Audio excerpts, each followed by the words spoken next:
Welcome back to Biafra News Support Biafra. That Biafra. Yeah, good morning, good afternoon, good evening to you, depending on where you're watching me from. Welcome to all the subscribers, lovers of freedom. I bring you another video of a fearless Igbo elder and a top politician putting Asari Dokubo, the pig in the creek, where he truly belongs.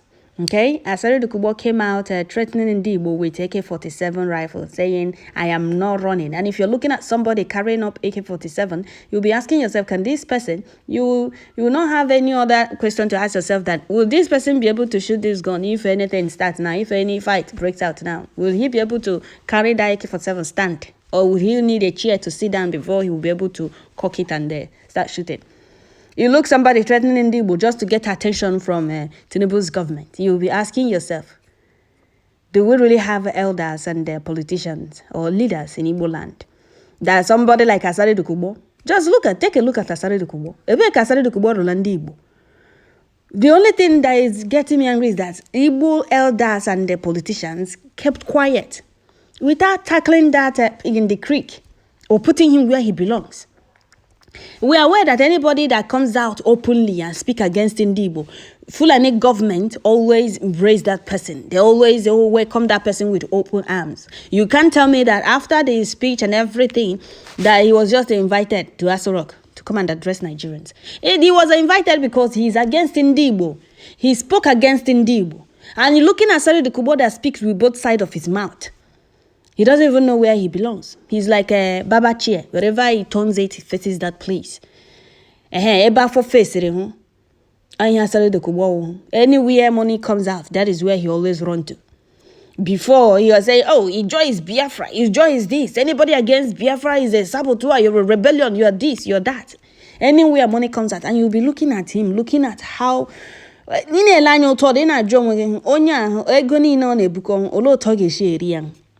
On a enjoy you're going on a book on a commit all these things for you're bringing course upon yourself and your generation. You think you are doing Igbos. No, you're not doing Igbos. You're doing yourself. Because all this money at the end of the day, I'm sure you get half of it bigger because you're against Igbo. I don't sure you get half of it. It's just that some of you know got broke or everybody. Nobody, you people are now above every other person. Nobody is in you people's level again.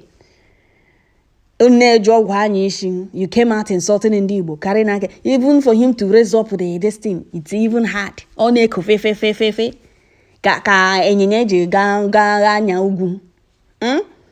Looking at him, you'll be pitying him. You have no any other thing to do than pitying him because describe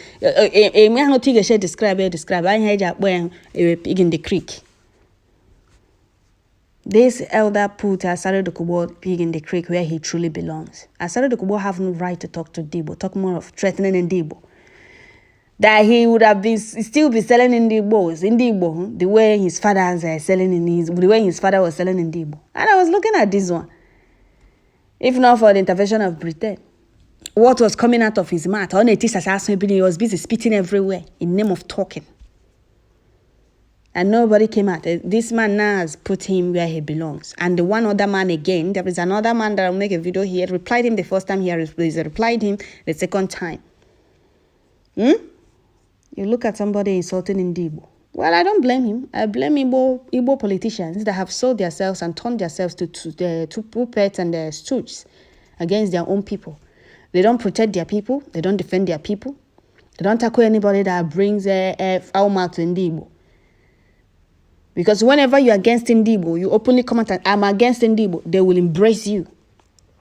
They just don't want anybody to mingle with Igbo or be in good things with Igbo. And now let Igbo go. They will not allow Igbos to exit Nigeria. They invited Asari Dokubo that raised up AK-47 rifles.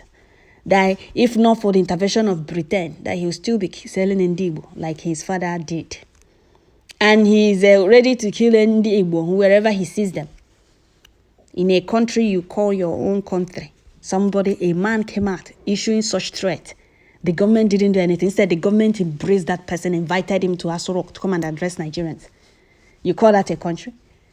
That is why we want to exit. We can't continue being in such country. That is zoo, animal kingdom. So that is it, my people. I'll allow you to watch the video. Kudos to this very elder. Kudos to him. For you to see what I'm telling you, that anybody that is against Igbo, Nigerian government always embrace that person. Or Hanese Youth came out and issued ultimatum for Asari Dokubo to be arrested within 42 hours, is it 48 hours? Because of the threat against Igbo. Has he been arrested? No. Because if it's an Igbo man that issued such threat to another tribe now, you will see soldiers, joint security force, trooping into that state to arrest the person. Arrest both that made the video, asking that person what right he has to raise AK-47 rifles, threatening a particular tribe. No, because it's Asari Dokubo. Oh, he's from South, like they said. He's against Igbo. Well, we will not arrest him after all. They don't want this thing, River State, or should I call South to go with Biafra. Yes. Once they're against the Biafra, oh, they will embrace them. That is where the oil is coming from. How can we arrest somebody that the oil is coming from his side? Let me not say the things that we already know, okay? We know why they don't want to arrest Asari Dokubo. But if it's an Igbo man now, because Igbos are hated in that zoo, that is why we want to visit. If I thought it's an Igbo man that issued such threat now, they would have arrested him. You see joint security force trooping into that particular place to arrest the man, arrest everybody in that particular compound. So that is it. We know that we are hated with passion in that zoo, and that is what we want to visit. Some people are not asking them, since you people hate Igbos so much, why not allow them go? Since you people don't like Igbos, why are you people still keeping them in Nigeria? They can't answer you. They just want us to continue being there for them to see those to humiliate and intimidate. It's just a matter of time. Just a little matter of time. So that is it, my people. Kudos to this elder. Thank you for speaking up. Thank you for putting this man where he belongs. This is he a man? That pig in the creek, where he belongs. Thank you. You are marrying many wives. In a local different many wives. You'll be seeing a head like an egg, formed like an egg. It has an etition on. Where you toss a pompo. What is the name of that thing? Ethnic group, and this time we're talking about the Southeast people who are predominantly Igbo people, the Igbo tribe. Recently there was this viral video which surfaced on the social media space talking about Asari Dokubo and the comment he made about the Southeast people, the Igbos people. In fact, in that video, he was brandishing an AK-47 rifle and threatening to kill all the Igbo people, saying that if he even had opportunity, he would have still been selling them into slavery like his fathers did. I don't know what you make of that comment. Well, I must say that after 8 years of Buhari's presidential apprenticeship, that, emphasized or rather spread, an epidemic of dishonest misinformation that became traumatic for most Nigerians, we're entering into another episode of APC unregulated, as it were, pronouncements through surrogates. I would not have wasted my time talking on Asari Dokubo or whatever his name. If I called his name wrongly, may he forgive me. But it is where he was coming from. This man went on a courtesy call to the President of the Federal Republic of Nigeria, or whomsoever the president designated for him to meet. Where was he making that comment? At the seat of government of the Federal Republic of Nigeria, with our coat of arms behind him, with the coat of arms of the Federal Republic of Nigeria in the villa behind him, and he ran down a whole ethnic population of this country. So, don't you think that it was a strategy, it was an approved speech? Why do I say so? Within a space of 6 weeks, 3 significant things were happening at the same time. Asari Dokubo was in the villa, running down Igbos, he killed them, they were slaves, and he forgot that he was from Abia State. His grandparents were from Abia State, and they were sold into slavery. In 2020, if you watched another video where he was praising Biafra, that anybody who never believed in Biafra is not a patriot, each time he says such a thing, they give him contract. I hear now they are giving the security contract from Abuja to Kaduna. So that's probably what is out. So on one hand, the president of Nigeria was making a Nigerian of Igbo extraction, the chief of naval staff. And everybody was applauding that. And as that one was going on, they sent out Asari Dokubo to run down a whole tribe. It was not enough. In Lagos State, the government of Lagos State was, systematically destroying the properties of Igbos at Alaba Market. So it's significant things. And the president thinks he's very smart. Give us chief of naval staff as if that is the means of livelihood, but go on to destroy the integrity, the ultimate integrity of the Igbo man. There's nothing our people appreciate than our honor, the hard work we put to make this country a successful place, to make this country one. I doubt, with due humility, if any other tribe has made as much compromise in terms of human-to-human relationships that the Igbos have done. Look, check of all the presidents or governors in this country. Only Dr. Nnamdi Azikiwe, as president of this country, non-executive president of Nigeria. Do you know whom his ADC was? ADC is the closest security person to any top government official. Murtala Mohammed, Captain Murtala Mohammed was the ADC to Nnamdi Azikiwe. No other leader in this country. He would not only get a person from his ethnic group, if it's possible from his village. The Igbos have shown unsurpassed devotion to public duty. And we get this. A few years ago, the Oba of Lagos said, because Igbos in Lagos voted for a Yoruba man that was not of their own approval, that we should drown in the lagoon. And as of today, neither the Lagos state government, nor the now president of Nigeria, or Buhari's government had made a comment that a whole tribe should perish in the lagoon. And you're talking of unity, love. Where is it? Where is it? I suppose we have been very foolish to leave our environment, go to other places, develop them out of love, to make money too, civilize people. Because we go to places, build houses, and they see that it's good to live a lot better than they found themselves initially. And I have said here, some 4 or 5 months ago, how the Sultanate wanted to jail Ahmadu Bello. In 1937, after he ran for the Sultanate against the grandfather of the present Sultan, they sued him to court in Guzo Magistrate Court for the non-payment of tax. Igbos contributed money. 8 Igbos, including my late father. 8 Igbos contributed £22 in 1937. Went to Lagos and got H.O. Davis, and some went to Onisha and brought Ebuna. And they came to Guzo Magistrate Court and make sure that Ahmadu Bello was discharged. That was how finally they made him Sardauna of Sokoto and entered into politics. That gave rise to the alliance between NCNC and NPC that lasted for more than half a century. Tell me, what else can Igbos do in this country to show love of country, to show love of fellow citizens? At each turn, we receive condemnation. It is even more, so painful that the person condemning us should die, they should kill us. It's an Igbo boy in the name of Asari Dokubo. And he does not see why Nnamdi Kanu should be released. So I find it very painful even to discuss the matter. But like I warned, or rather advised Buhari's government, and I advised Tinubu, because I know him one-on-one. When I was chairman of NRC, he was a senator. I met him severally. I will advise him in his own interest of this country, and for the love of this country, that they should release Nnamdi Kanu. Buhari said, let the legal process take its course. The legal process has taken its course. The Court of Appeal, second highest court in this land, has discharged him, and they are still holding him. I pray that nothing happens to that boy in prison, that he does not die in prison. If he does, they can call it an advice, they can call it a threat. The situation will not be the same in this country. I pray and I hope Tinubu is smart enough not to be a Buhari. All right, just to take you back to what you said earlier, because it will not be right really to conclude that probably Asari has been sent by anyone, to say what he's saying, because investigation into the first time that video was made showed that it appeared on YouTube on the 1st of October 2022.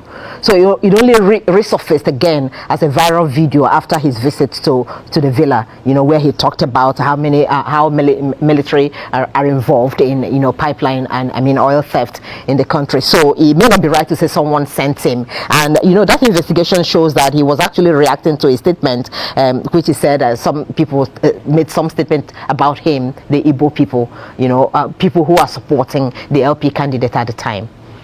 What is significant, whether anybody sent him or not, he made that statement in the seat of government.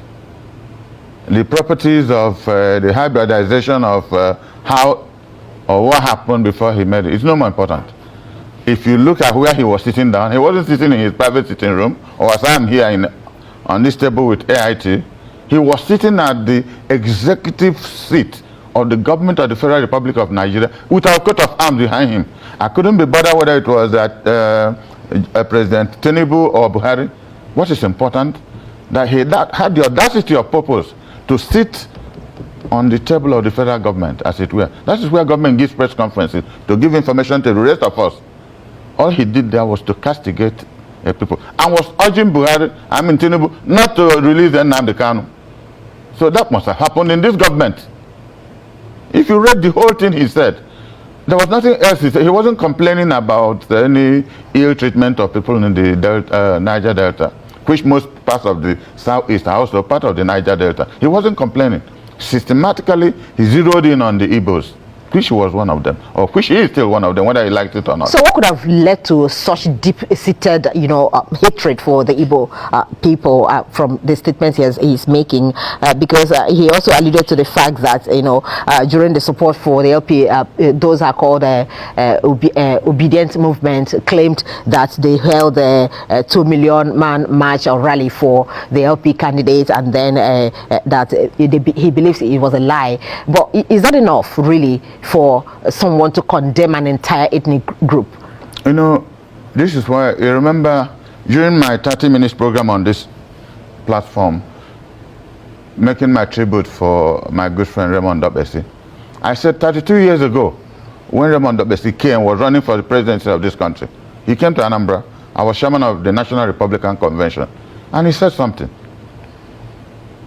He, as it were, castigated the Igbos, the delegates he met. Say, look at you people. Today you're complaining of minorities, the Yorubas, Hausa, Fulani, and some people jumped up, wanted to attack him. I said, no, let's listen to him. He said, look at yourself. For every gift God has given to people anywhere in this country, the Igbos have the best of it. If you had governors, 5 governors who are Igbos, 10 years they will turn this place into London or any other place in the world. You don't need Nigeria to be what you are, because you don't have leadership. After Raymond Dobesi said that, we contributed 22,000 plus and said, put petrol in your car. Nobody in Anambra ever forgot that.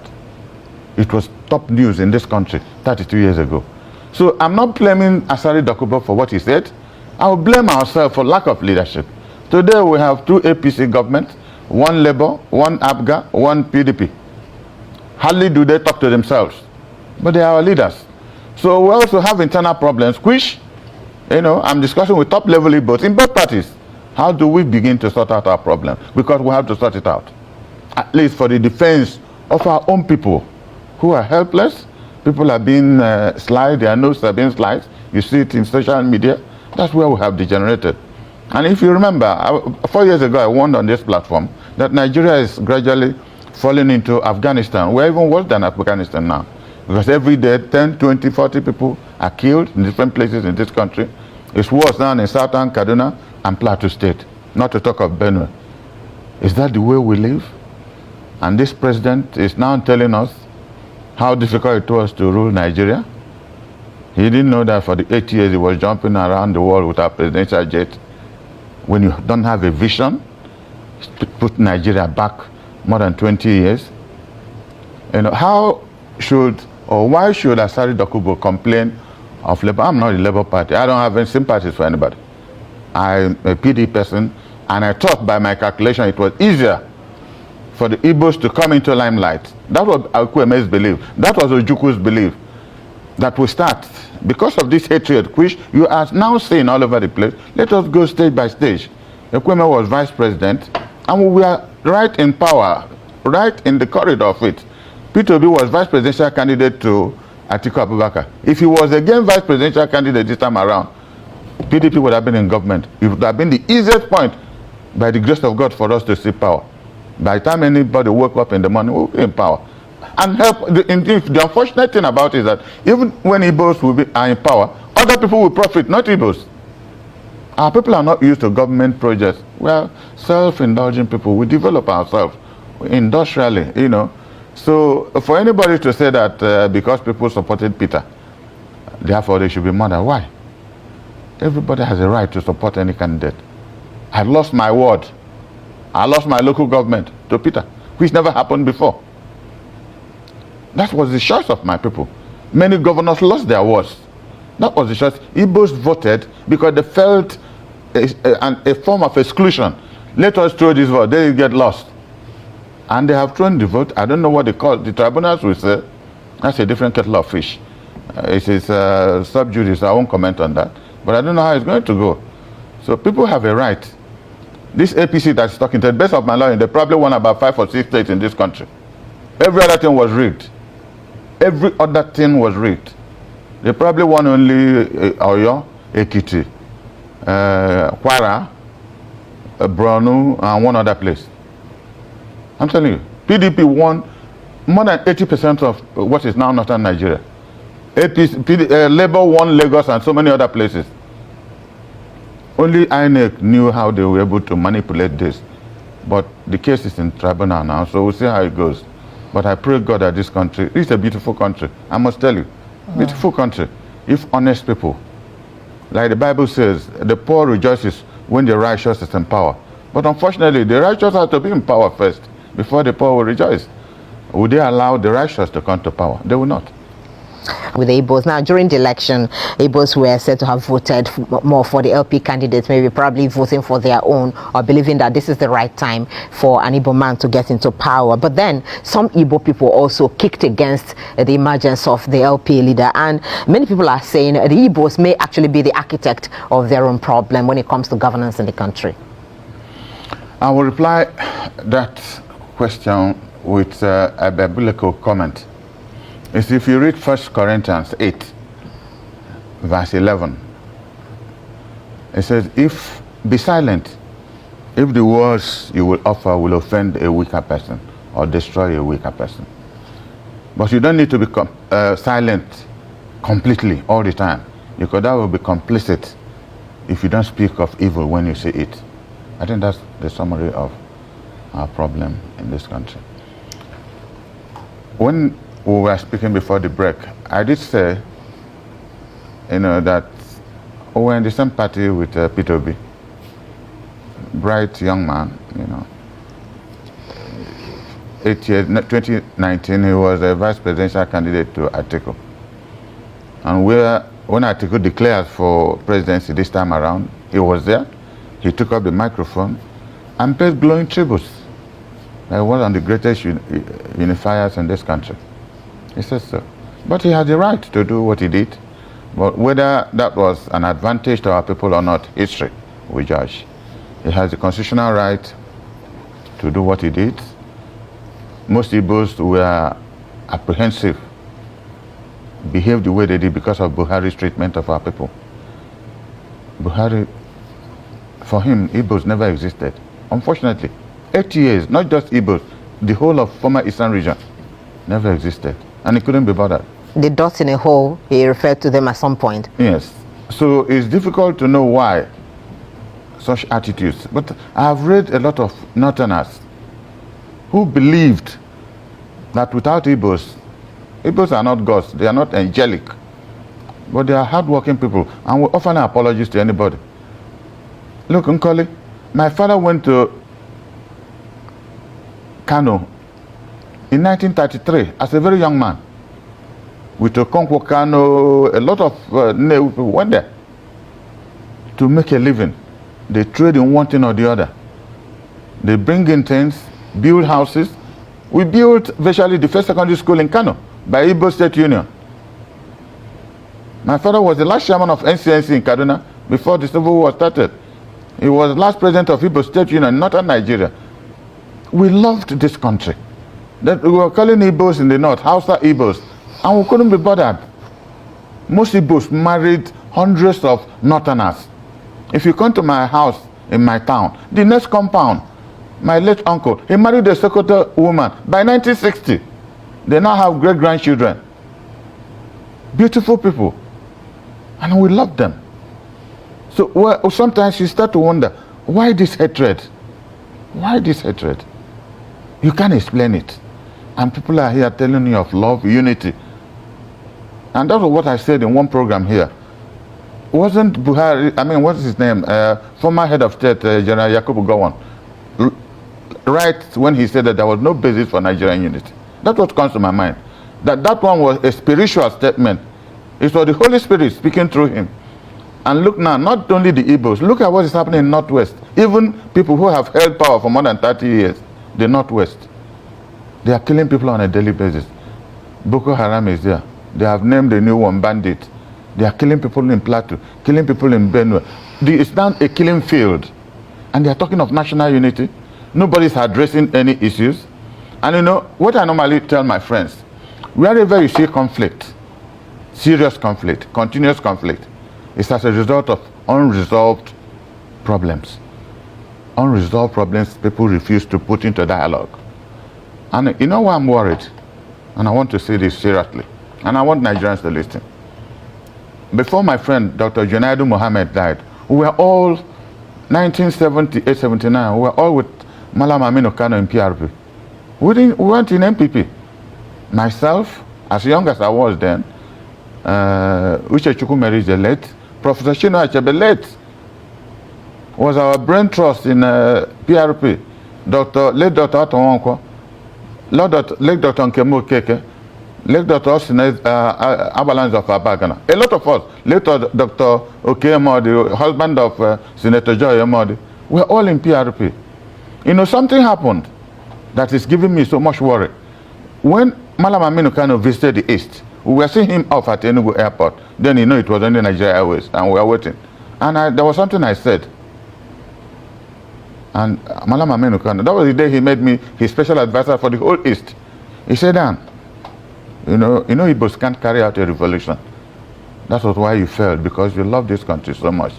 But I want to tell you something. Any day you see crisis, blood-shedding crisis beginning in the north, know that that is the beginning of the end if it is not controlled. I was discussing with Dr. Junaidu Mohammed 2 months before he died. This is where we are. And I don't know whether people live in the moon. You see your countrymen and women, children being killed on a daily basis, and nobody's interested in sitting down to discuss what is the genesis, what was not part of our lifestyle of killing people. All parts of this country cherish and love life, you know, but now we kill people like if we are killing goats. And it's good news to read in newspapers and television, 40 killed, 30 killed on a daily basis. It tells you something is happening. Where it's going to lead us, I don't know. I don't know where it's going to lead us.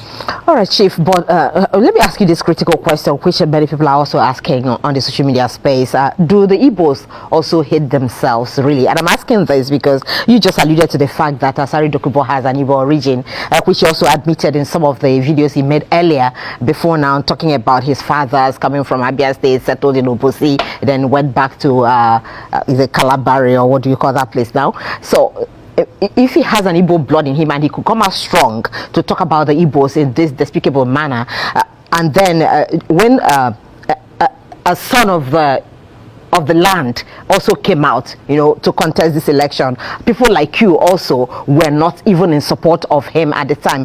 Some people are arguing that if all Igbos actually had supported him, maybe the result of this election could have been different, and this battle at the court may not even have come up at all. Do you agree with that? I'll answer, no, I don't agree with that.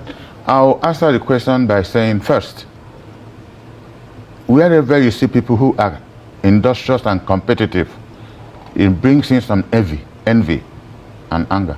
That's what comes with competitiveness. This is why most other parts of this country don't like the Igbos. We are competitive. So in that spirit of competition, we are also Republicans. If you go to a family, the same family, mother and father, and there are 7, if all of them don't speak, there will be crisis. It's unfortunate. That's genetic. That's the way God has made us. But we don't hate ourselves, because Igbos, we are good loyalists following Nnamdi Azikiwe. They were even more loyal following M.I. Okpara. How about the loyalty they showed generally Odumegwu Ojukwu during the Civil War? So you cannot describe our people as hating ourselves. If we have reason to do something, we'll do it. That was the same reason they showed in voting for Peter Obi, because we lacked leadership that should have strategized. Igbos have a saying, when you have enemies surrounding you, you have to wash your house. It's better said in Igbo. You know, if we had leaders who were prepared to strategize, and if you make reference to what I told you, Dr. Raymond Dobbs, said 32 years ago, that a time there is for us to look inwards. Presidency, Goodluck Jonathan was president for 6 years. He couldn't build a road from Port Harcourt to Yenagoa. I visited his table 5 times on his invitation, and I could see the tragedy that was that presidential table.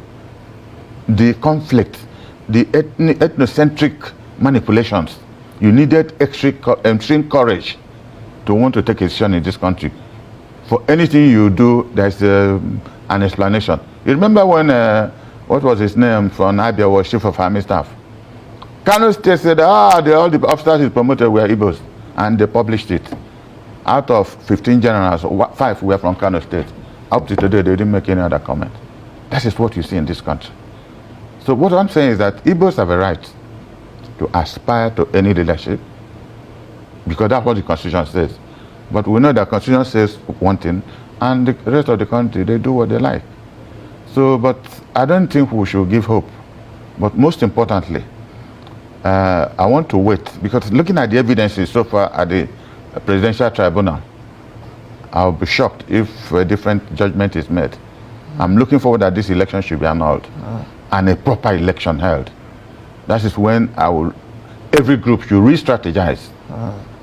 Re-strategize. I will not go into the details of the strategy, but from the presidential evidences and witnesses before the tribunal, it will be magic if any other decision is reached, other than there was no election, as it were. That was the whole write-up of rigging. And I say it with due humility, not running down the man who has been sworn in. I mean, he's a very smart guy. Now,